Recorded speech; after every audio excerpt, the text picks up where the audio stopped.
G'day, g'day, g'day. It's the Mathematical KM, Keith Malumbi, coming back from round 5 of the Tuggeranong Chess Club Championships. 60 minutes plus 30 seconds. And the Hippo. If I was to give this one a bit of a title, it's going to be Activity versus Material. So without further ado, let's get cracking with the black pieces. Essentially the same elo, but with black. Let's see how we go. Let's just race through the first. So far, so normal. Not knight to d7, but there you go. A move that we wanted to play anyway.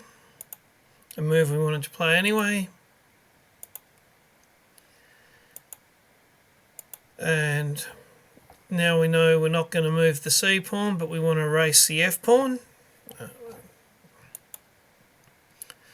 Not sure what's happening over there other than to distract me. Away with the F pawn. Perhaps yes, the knight is pinned and isn't able to take back, but we do have the bishop and the G pawn. That queen side's not looking so wonderful over there. And we get a pretty good move there. That bishop's a bit stuck. If it moves to g3, we've got the pawn forward. So the pawn storm on the king's side. And strangely, that was a bad move, but it's not at all obvious. I do want to show you. Let's have a look. White was meant to, well, their best move was to get a pawn for the bishop, or e times f5, do the pawn swap there, or even knight times g5. Still not too bad, but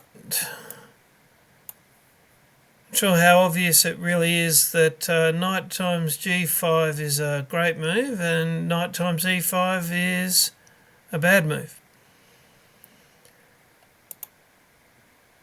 And now hanging pieces. Another title for this one, the hanging game. We've got the dark bishop on h4 and that knight on c3, both hanging. A check, which is going to stop me from castling. I can't block it. Let's get the king out of the way, because otherwise we're in danger of a number of bad things happening. That protects the knight, so the only piece hanging is the bishop. Now I'm going to win that bishop regardless. Oh, and just for what it's worth over here, with that queen there, my king's here.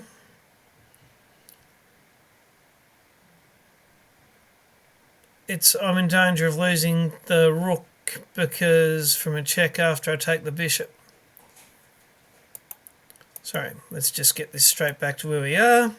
I've moved the queen here. Trades are good because I might not show it yet, but I am up the one piece from that sacked knight. Queen came back. Now I'm up 2 pieces, plus 5 on material, but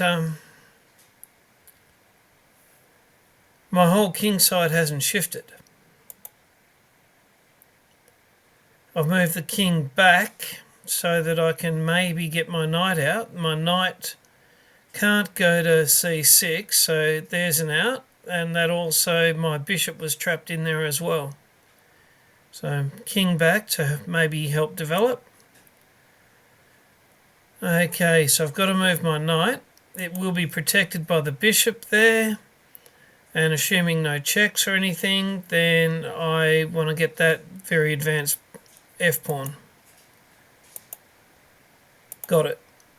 Okay. Now, I'm on minus 4.5 here. Oh, he'd got 2 pieces threatening the knight, so queen up, minus 4.3. And this... And I'd like to know, I was thinking if I take the bishop out, it's starting to develop and take with the bishop. But I get a bit twisted in knots. And the computer is definitely telling me that, look at the difference. Queen times f5, minus 4.7. Bishop times f5, minus 1.6. Queen takes... I really want the queen trade. It makes sense. Woulda, coulda, shoulda, didn't. Okay, so here we go. Took with the bishop. And still minus 1.5, just not minus 4.5. But notice up, plus 5 on material, but only minus 1.4 for the game rating. So this is very, very much activity versus material. I've got the material, but white's got a lot of activity and got me a little bit discombobulated. We'll see how well I defend it and try and become active. So, threaten my queen, and the queen is defended by a brilliant move. In other words, you can take my queen, and I will take your queen, and I will be very happy. Because I'm up by the plus 5, and that will... any swaps will be brilliant out there.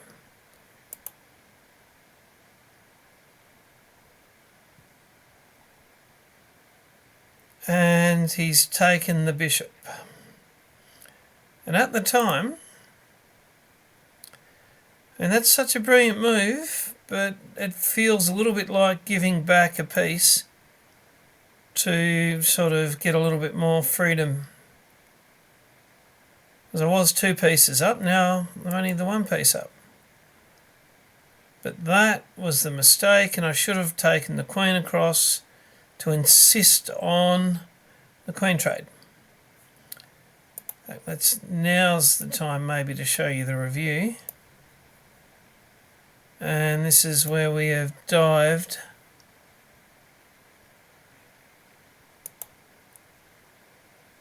to almost just equal there. Great move by the opponent. The knight's threatening the queen. It's also got a potential move in for a check. Let's bring my queen back and offer the queen trade. Really trying to get that to happen here. White doesn't want the queen trade and was threatening the unprotected bishop. I can finally develop my knight and it's protecting the bishop. He's doubled his rooks up, starting to get a bit scary there. Talk about king safety. Look at mine, look at white's. Let's cut those rooks off from my king. It's protected by a pawn and a knight. Okay, out my rook. And now that's protecting the knight. Starting to get a little bit more connection. Okay, he's taken, and I thought long and hard about should I take with the knight or should I take with the pawn. And at the end of the day, I'd rather have the pawn out there and the knight next to my king. And that was the correct choice. Let's just this back on analysis for that.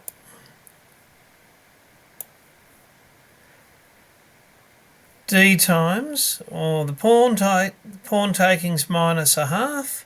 The knight taking is plus 0.7 for white. So my thinking was good on that one. So let's put it in. Pinning my knight to my king, making my life difficult. Now, that's a blunder on the review. and through an eventual fork. We'll take a look at the moves for that a bit later. But you can see where we are. I was thinking that rook takes g2 would be nice, and that white would have to do something about it, which they did. What was white meant to do?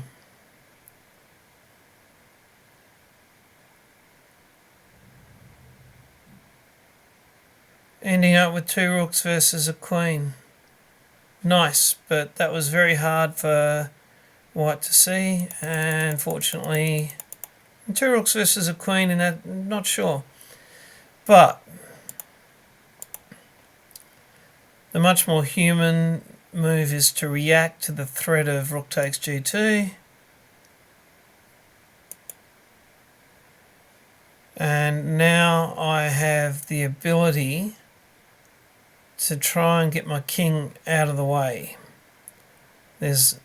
Sure, they can take the pawn, my e-pawn, but at this point, let's just try and get the king out of the way. If they take the e-pawn, then we can react. King comes forward. Now I've got 2 pieces protecting the knight, and not including the king, which is a good thing. They finally take that pawn. And yes, I can't take the rook with the pinned knight, but I can finally get that queen trade to happen. There we go. So now I've got 2 rooks and a knight versus 2 rooks. The easiest get even value for the h-pawn there. Take, take. And now we go king out of the way, protecting all the pawns. There's no more bishops or queens. Pretty safe there. And I don't even want to look at the move number, but my A rook can finally think about moving. And there we go. I moved 37 or something. He's doubled his rooks, but I'm looking at getting a rook on the 7th rank. But if you're going to let me exchange off a pair of rooks, by all means. Got to move my knight. It was threatened. This threatens the rook. He's now threatening my h-pawn. Come in, threaten the rook. Threatening the knight. Move Harry, protecting the knight. He moved his rook up.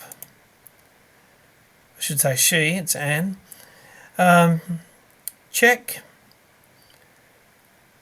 And we're at minus 4.4.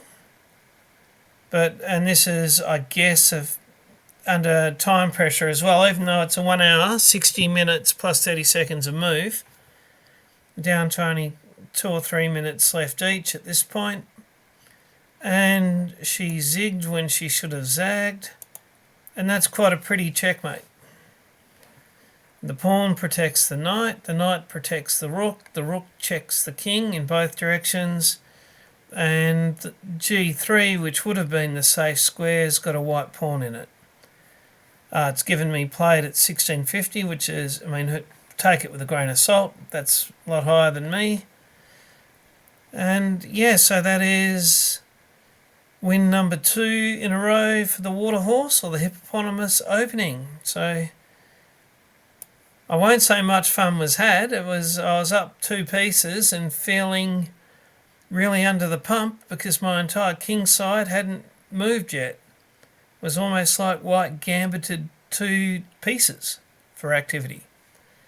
But weathered the storm and came good. So well done, water horse. Okay, bye for now.